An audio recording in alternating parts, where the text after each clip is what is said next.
ఒక్క గ్లాసు నీళ్లు ఒంట్లో ఉన్న రోగాన్ని మాయం. బార్లీ గింజలను ఎక్కువగా బేర్ల తయారీలో ఉపయోగిస్తారు. అంతమాత్రాన వాటిలో తయారు చేసిన నీటిని త్రాగితే మత్తు వస్తుంది అనుకోవడం పొరపాటే. అలా ఏమీ కాదు. ఆ నీటిని త్రాగడం వల్ల ఎన్నో అనారోగ్యాలను దూరం చేసుకోవచ్చు. బార్లీ నీటిని తయారు చేసుకునే విధానం: ముందుగా ఒక పాత్రలో గుప్పెడు బార్లీ గింజలను వేసి లీటరు నీటిని పోయాలి. ఆ తరువాత 15 నుంచి 20 నిమిషాల పాటు ఆ నీటిని బాగా మరిగించాలి. దీంతో బార్లీ గింజలు మెత్తగా అవుతాయి. వాటిలోని పోషకాలన్నీ ఆ నీటిలోనికి పోతాయి. ఆ తరువాత ఆ నీటిని కొద్దిగా చల్లార్చి కొద్దిగా నిమ్మరసం లేదా 1 టీ స్పూన్ తేనెను కలుపుకొని రోజు పరగడుపున త్రాగాలి. ఈ నీటిని త్రాగితే మనం అనేక అనారోగ్యాలను నయం చేసుకోవచ్చు. ఈ బార్లీ నీటిని నిత్యం రోజు పరగడుపున త్రాగడం వల్ల శరీరంలో ఉన్న విష వ్యర్థ పదార్థాలన్నీ మూత్ర రూపంలో బయటకు పోతాయి. పెద్ద ప్రేగు శుభ్రమవుతుంది. ఇది కోలన్ క్యాన్సర్ రాకుండా చేస్తుంది. బాగా వేడి చేసినప్పుడు బార్లీ నీటిని త్రాగడం వల్ల ఉపశమనం లభిస్తుంది.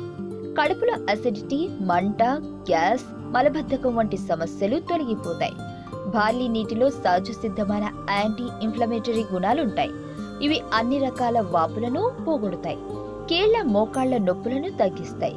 మధుమేహం ఉన్నవారు బార్లీ నీటిని తీసుకోవడం చాలా మంచిది. ఎందుకంటే బార్లీలో ఉండే బీటా గ్లూకాన్ గ్లూకోజ్ గ్రహించడాన్ని ఆలస్యం చేస్తుంది. దానివల్ల చక్కెర స్థాయిలు పెరగవు.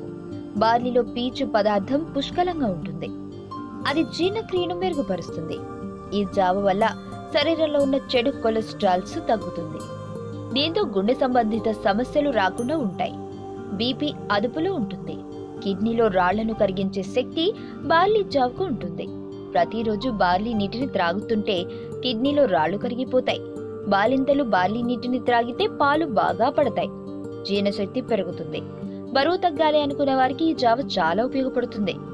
ఇందులో ఉండే పోషకాలు శరీరం మెటాబలిజంను క్రమబద్ధీకరిస్తుంది. దీంతో బరువు తగ్గుతారు. అయితే బరువు తగ్గాలి అనుకునేవారు ఉదయంతో పాటు సాయంత్రం కూడా త్రాగితే ఇంకా బాగుంటుంది.